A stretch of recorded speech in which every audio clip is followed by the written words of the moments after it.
Are you a crappy partner, crappy wife, crappy husband, crappy mate? This podcast is for you. Give yourself the gift of self-awareness. Learn new skills. Take the time to assess your partnership, marriage, relationship, etc. So how are we going to do this? Start by taking the Crappy Mate quiz. The quiz can be found on our website, www.crappymate.com, on Pinterest, Crappy Mate, Instagram and Facebook, Crappy Mate Podcast. We will dedicate episodes to discussing the quiz topics. In further episodes, we will be exploring common problems, the speed bumps that occur in relationships. Also, we will introduce time-tested skills and helpful hints to enhance your relationship, and we invite you, our listeners, to contribute your thoughts, questions, or concerns regarding relationships. Welcome to the Crappy Mate Podcast. I'm Dr. Richard Vance Barnes, MD. I'm a board-certified general psychiatrist with 25 plus years in psychiatry. I have treated patients in a variety of settings, both inpatient units, outpatient units, partial hospitalization units, as well as detoxification programs and rehabilitation programs. And I've had a private practice for many, many years. And I'm Barbara Quaid, a marriage and family therapist. I also have over 25 years experience working with families, individuals, and couples. And my life as a therapist has been both humbling and joyful. Before we get started, I'd just like to talk about our disclaimer. The Crappy Mate podcast is designed to be a useful tool to help individuals and couples have happier and healthier relationships. This podcast is not a substitute for individual or couples therapy, and as always, relationships need to be safe.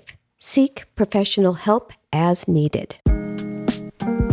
The Crappy Mate podcast was developed out of hearing years and years of stories and accounts from patients in therapy about their mates and themselves actually being crappy mates and poorly behaving within the relationship.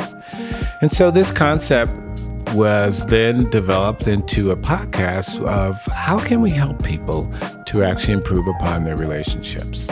And so in order to do this, we developed a quiz. And the quiz, we really thought about some concepts that we thought were important in a relationship. And so the Crappy Mate quiz ended up being a 10-question self-scoring assessment that can be found on our Facebook page. And our Facebook page is aptly named the Crappy Mate Podcast. And along with the quiz, you will find a glossary with the terms we used both in the podcast and on the quiz. And this is so we can all be on the same page. Now, to score the quiz, you will read each question carefully and then ask yourself, do I do this almost always, sometimes, or almost never? And when we thought about this, the scoring is like this. Almost always is worth 3 points. Sometimes 2 points, and almost never 1 point. So once you have your total points, you add them up. And a score of 10 to 17 clearly indicates that one needs improvement.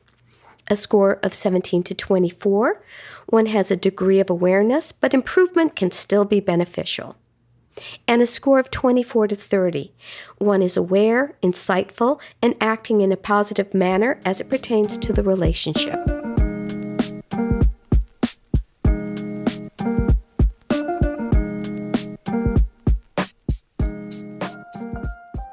Our question for today is, am I honest with myself and others? And so we have a working definition for honesty. Honesty, honor, integrity means uprightness of character or action. Honesty implies a refusal to lie, steal, or deceive in any way. Well, thank you for that, Barbara. I think today's topic is a topic that's kind of near and dear to my heart because I feel like honesty in a relationship and honesty within ourselves really is the foundation of really any healthy relationship, and especially romantic relationships. And actually, it's important for the relationship that we have with ourselves, because we want to be honest with ourselves about positives, our negatives, the things that we need to change, things that we need to let go of. So I think that honesty is an important topic to discuss here today. And let's talk further about it. For most people, trust and security actually comes from honesty in a relationship. So that when one is not honest with themselves or with their mate, partners, spouses, etc., the relationship is constantly being undermined and threatened. And, I guess we can ask questions about this. Yeah, well, Dr. B, I'm going to ask you a question. What about those little lies or those little white lies? I hear these all the time in therapy.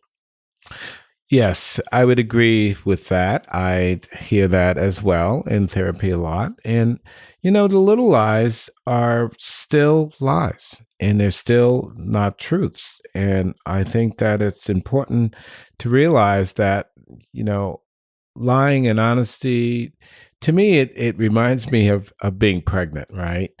You can't be a little pregnant. You can't be a little honest.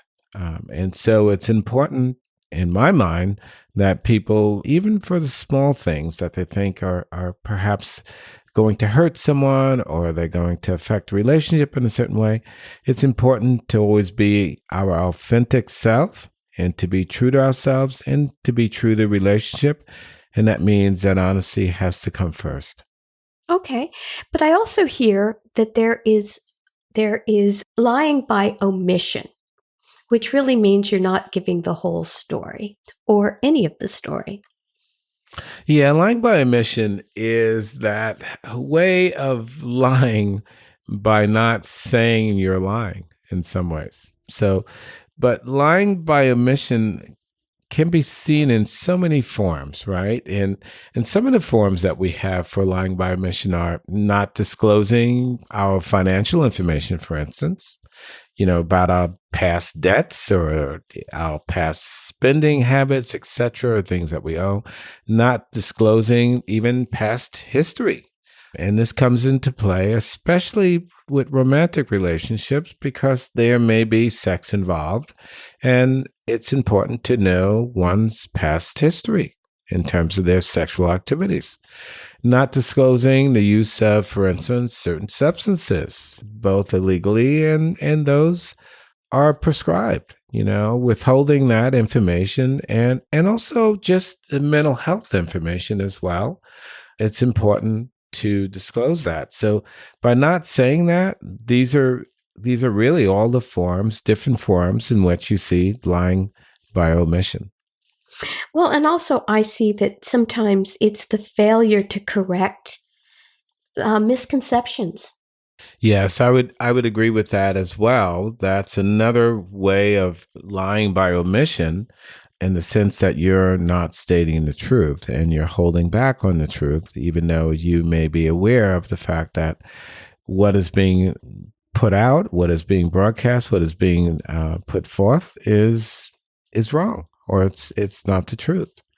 So again, I think it's important to be able to come back to the honesty of within ourselves, but also to others. Let me just share with you, Barbara, and our listeners, just that, what comes up in therapy for me at times is that I will hear that a partner, a mate, with their mates or their partners, they're watching certain behaviors that are really adverse to them.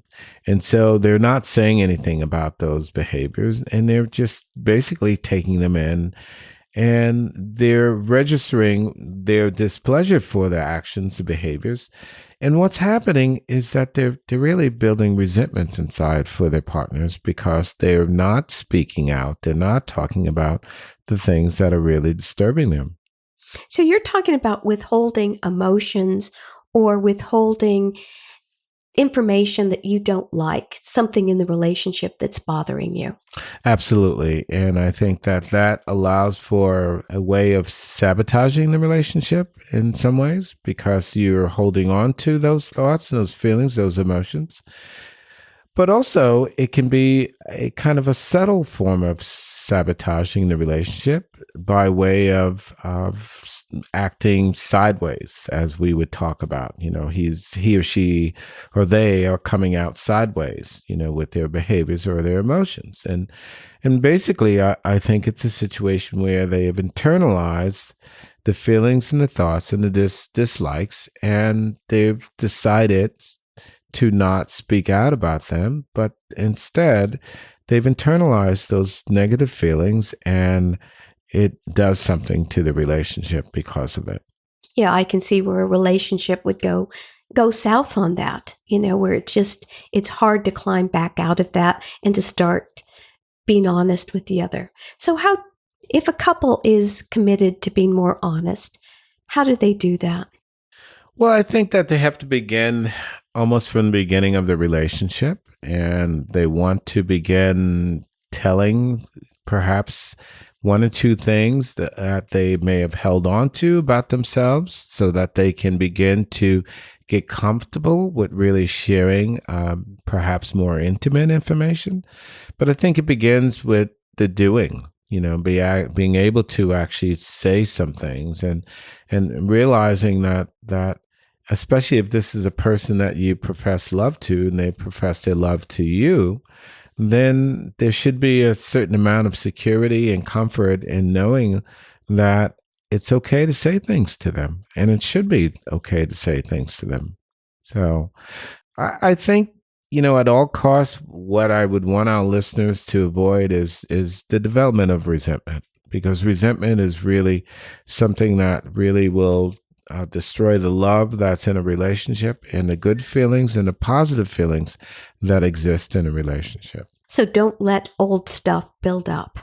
Yes, try not to let old stuff build up by taking out the trash, so to speak. Yeah. We have a saying around my office, and it goes like this: let go of old rubbish or you're going to be dragged down by it. So let go or be dragged is the essence of that statement. And it talks about being able to let go of things and to be able to avoid the development of resentments in the relationship. I know that in my life, there was one thing that I really had to work on, and it was modeled for me in my household when I was growing up, which is if I bought something, let's say clothes or new shoes, something like that, I wouldn't necessarily just come out and show my husband. I would kind of keep it in the closet for a week or two and then bring it out, almost as though that is going to make it seem like it's something I had a long time ago. It was a way of not being honest. It was a way of hiding what I was doing. Do you think, Barbara, that behavioral pattern that you had developed, was that because when new things or things were presented, there was a negative outcome within your household or your family? Well, I don't really know. I mean, this was modeled from my parents. And so I just took that same model. I guess my concern was, somebody's going to criticize me for buying something new or making a purchase. And we're not talking about big things. We're talking about clothing, shoes, haircuts, that kind of thing. That's interesting. However, I would say that I'm glad you're over it now. And I would say that, how would you approach that with your clients or patients presenting that same scenario to you? How would you present it to them today in terms of what they should do about it? Well, I think I would say that, look at old patterns and what are you afraid of? And then if there's really nothing to be afraid of, allow yourself to be honest about it. Just go ahead and say it and see what the reaction is. Chances are you're not going to get the reaction you think you're going to get. And that's one way to build trust. Well, trust is obviously the key in my mind to honesty. And without trust within a relationship based on honesty, the relationship is always at risk. But let me just share with you some of the multiple accounts that I've heard through the years from my patients about specifically about their mates or partners, where they found that their mates were not being honest with them in terms of places that they've been to or were at, or even meeting other people, not so much to have an affair, a physical intimate affair, but to maybe share information or to speak with someone, and they were not informing their mates about the meetings or being at other places where they expected them to be. This is a form of dishonesty that occurs, unfortunately, quite frequently in relationships. And it clearly undermines a relationship because, again, trust and security in a relationship is based on honesty. And the value of that relationship is going to be diminished if there's not security and trust. So, but it's interesting that this is a form of dishonesty that a lot of people will feel they have to do within their relationship. You know, Dr. B, when I work with families, I have a way of talking about truth telling. So truth telling is both ways. One, it's the person who's telling the truth, and then it's also the receiver. So the receiver has to be ready to accept the truth, even if they don't like it necessarily. And I think that's really a good way to start looking at it, is just checking on yourself. Am I able to hear something that I may not like? You know, that's a great point. So often, though, we are in positions where we have to say things, or we need to say things to people, and we're somewhat afraid to do that, or we're resistant to do it. But it really has a great bearing on not only our individual happiness, but in a relationship, it can have a tremendous impact on the relationship. I just wanted to share kind of a personal story about honesty, and it has to do with my being in an unhappy marriage. And I was in an unhappy marriage for several months, and it was not until I could admit to myself that I was truly unhappy.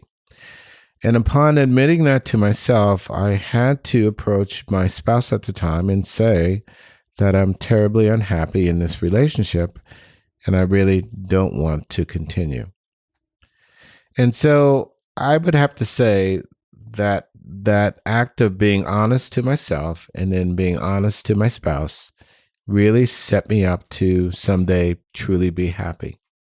And so that's one of the key benefits that I want people to take away from in terms of our discussion today, is that there are tremendous benefits to being honest.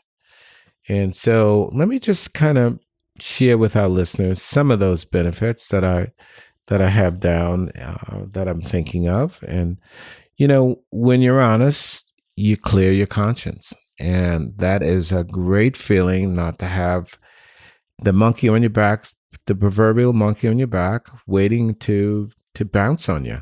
So, you know, when you're honest, you're seen as being very reliable and trustworthy. You know, that's a wonderful thing for people to realize. When you're honest, it absolutely strengthens the relationship because it gives your partner and yourself that opportunity to face whatever it is, the adversity together. And as you face adversity together and you survive the adversity, it just makes you much stronger as a couple. And it makes the relationship that much stronger. You want to be seen as being trustworthy. I think that we all want that. We want people to be able to trust us. So the biggest thing with honesty ultimately is that it builds this trust in the relationship, and it has a tremendous impact on where the relationship and how healthy the relationship is going forward, and how it stands even today. Oh, that's nice. So I'm going to give you some helpful hints for today. When you're talking to your spouse or your mate, take a deep breath before speaking and internally ask yourself if you're being honest. not just with the other person, but also with yourself. And internally ask yourself if you're withholding pertinent information. Are you answering or speaking with integrity? Because integrity is a big piece of this. And then always practice healthy communications. In closing the podcast today, I just want to remind our listeners of our disclaimer. The Crappy Mate podcast is designed to be a useful tool to help individuals and couples have happier and healthier relationships. This podcast is not a substitute for individual or couples therapy. And as always, relationships need to be safe. Seek professional help as needed. Thank you for listening to the Crappy Mate podcast. We invite you to submit comments, questions, and/or concerns about today's podcast, or give us feedback on relationship topics you'd like to hear covered. We encourage you to try our helpful hints. Give these a go, try them on for size. Remember, you can follow us on our Facebook and Instagram pages under the Crappy Mate podcast. Our website is www.crappymate.com. And please be sure to subscribe. Thank you for listening.